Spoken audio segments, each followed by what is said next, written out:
What? What? A little sip of blend 003, Ethiopian. Delicious stuff. Now, what? It's amazing how the fireplace become the center of focus, and it's like you don't need more. That's all you need. You don't need entertainment like a TV. So I guess that's why they call the campfire they call it bushcraft TV. I'm watching bushcraft TV. What's on? Well, a fire. Oh, this is happening, this is happening, this is happening. If things go well, you can just stretch it all the way around the fucking cake. At least that's what the plan is. Okay, I've made a melee on one side, but that's fine, I can fix that, I can fix it. I can't fucking fix it, I'm lying to myself, I'm lying to fucking everyone. But it's alright. Because baking is about having fun.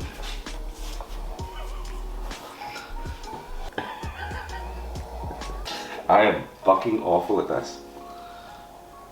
Yeah, that's fucking, I am. Because I was going to do like nice little pretty flowers like that, but obviously.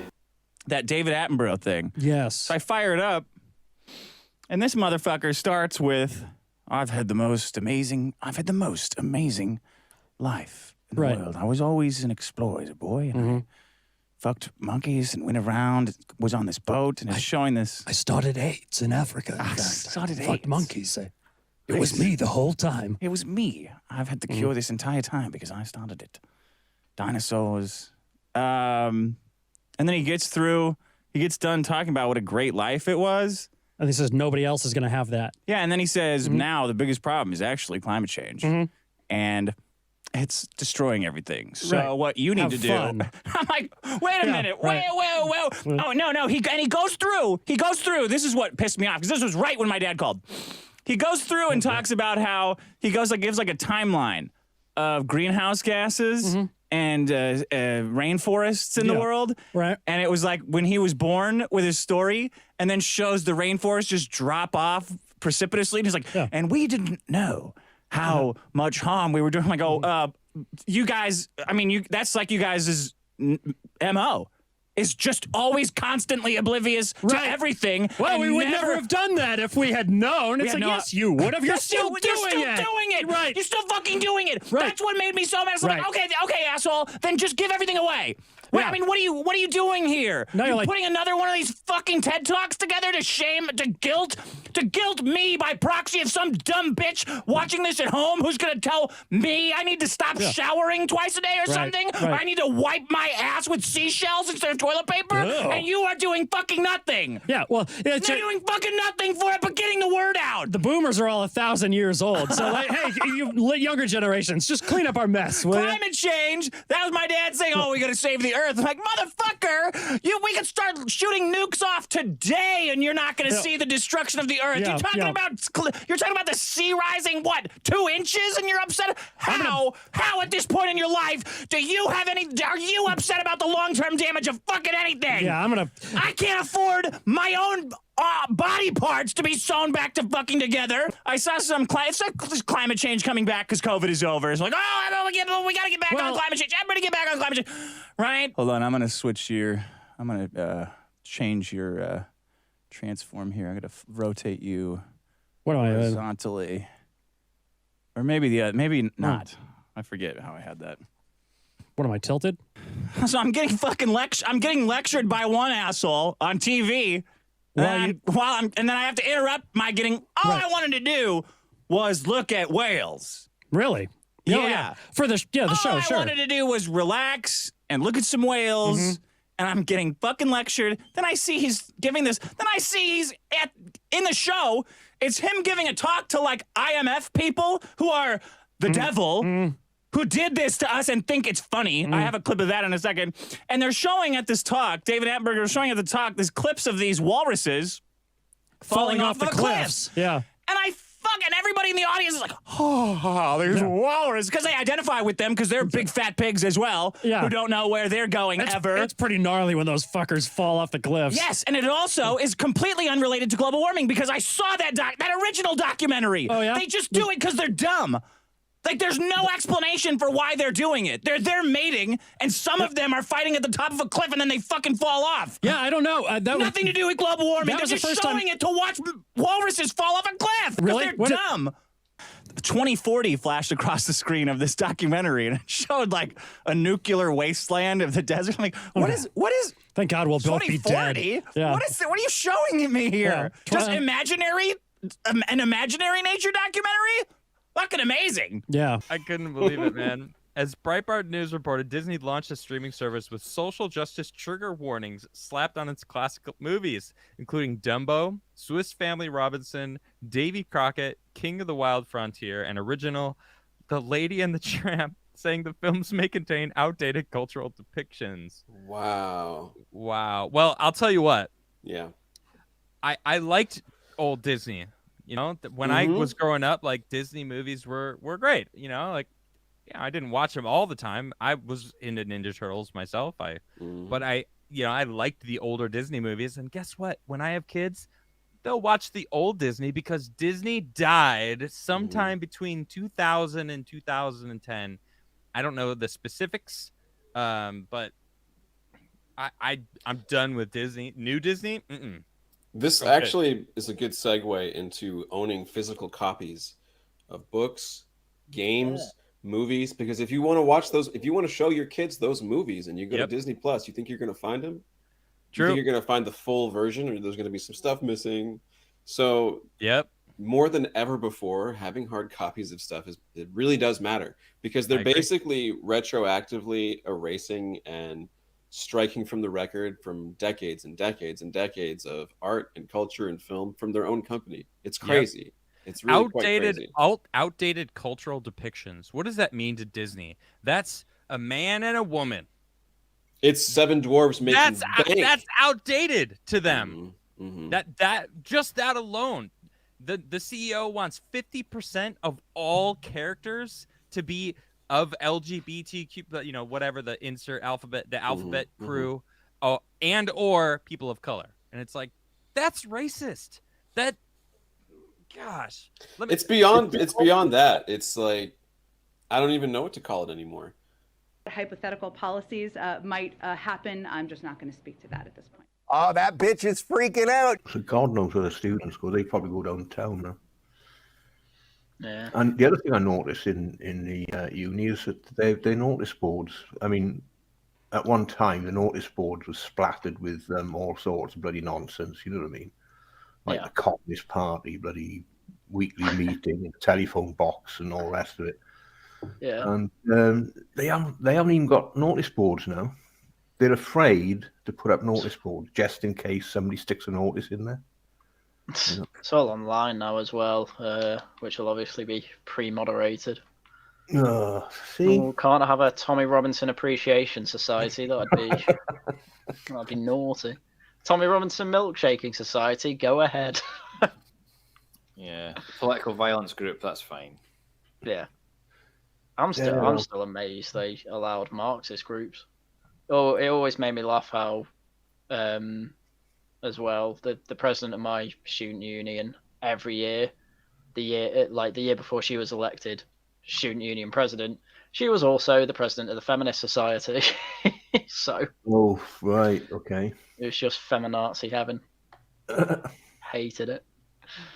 It's part of the reason I got kind of, I don't want to say radicalized, but it's why I got so into politics in real life, because I'm like, these people are going to be politicians later and they're all retarded.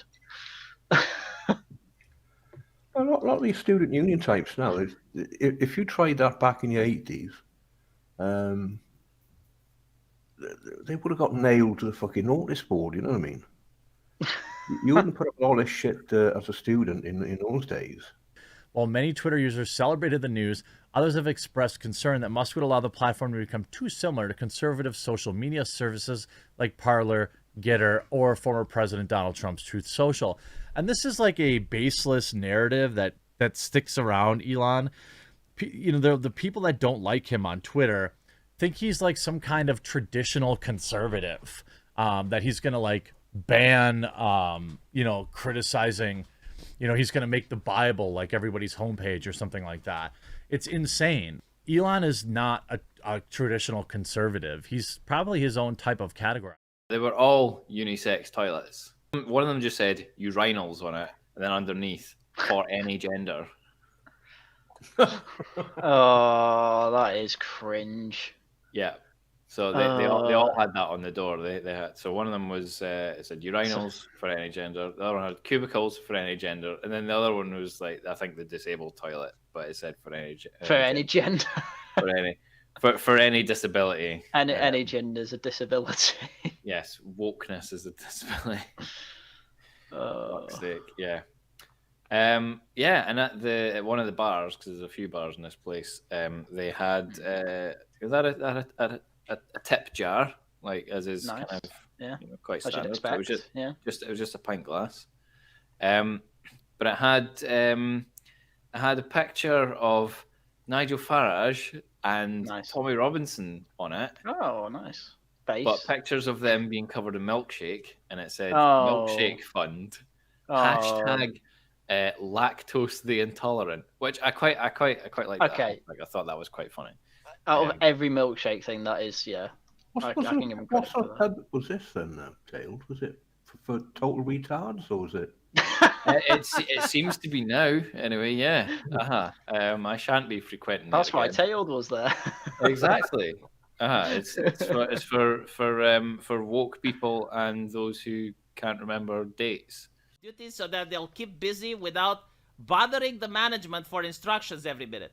Numerous properties say that women make excellent workers when they have their jobs cut out for them, but that they lack initiative in finding work themselves. Oh my fucking god, this is me. This is me right here, chat. They literally described me. This is my experience at every single workplace, everywhere I went. Okay, so you go to a workplace and you have to do your job. And you finish doing your job because you're not lazy. You actually want to do your job. And what ends up happening is that you finish before everyone else. But then when the management comes up and sees that you're doing nothing, they chastise you for it. And it's like, why aren't you doing nothing? Why aren't you working? It's like, because I finished. And it's like, well, then act busy. This is what really pisses me off. Act busy. I do not understand the concept. Like, what do you mean act busy? It's like, either I'm busy or I'm not. I'm not an actor. If you want an actor, hire a freaking actor.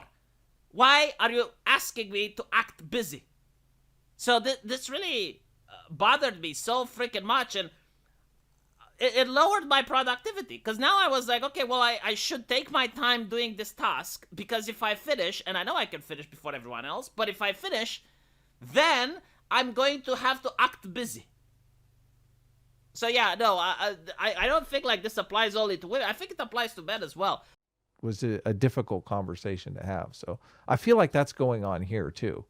Like he comes in and he just thinks, okay, these are the positions that these people hold because they're liberal centrists. Even, I mean, he mentioned a couple times, I think, that he had made a centrist video about this. And I went back and looked. I mean, it's an hour-long video. I didn't watch the whole video, but I watched enough of it to realize, okay, he's not even using the same definition of centrist that we're using. Like he thinks what does he mean?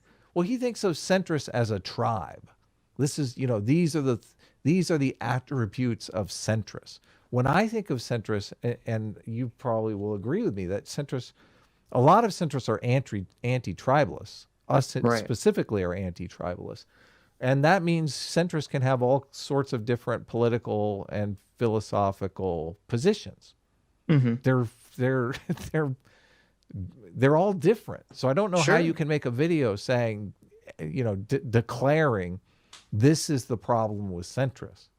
Right. Well, unless the problem is that they're not going to join my tribe, then obviously, yeah. Well, I mean, we've always said from day one You know, when we started championing the moniker of enlightened centrist, we always said what that meant was not that you are the exact middle part of the political compass test. What it means is that you're anti-tribal. No more money for you. Yeah. No more food for you. Yeah. If you got an opinion, if you think you have an opinion, yeah, you better make sure it's worth it, buddy. Yeah. I cannot, God, if Elon gets a hold of Twitter and does the free speech thing, ooh, I'm building some slurs. You can hear the slurs on the horizon rumbling like thunder. Yeah. You can hear, you know, you can hear the N-words and the F's. The storm's coming closer. All you blue checks are going to hear slurs the likes of which you could never imagine. Yeah, yeah. We've got booty bandits going back hundreds of years researching slurs. We've got new slurs that we've been working on in research facilities that you don't even know about. Yeah. You don't even understand. You don't even understand how your identity is under attack. If Elon brings back the First Amendment on Twitter, oh, these journalists are going to be, it's going to be like when the stock market crashed in the 80s and stockbrokers are jumping out of windows. Yeah. They won't be able to take it. Yeah. It's going to be like a wave of homogenous hatred washing over, of legal homogenous hatred washing over them, funded by advertising companies because they have nowhere else to go. And they're going, oh no, oh no, somebody save us. We're being N-worded to death. Even Giorino's colleagues in the mafia were not fucking happy. They were absolutely appalled. They were like, what do you mean you shot the dog, you sick fuck? Italians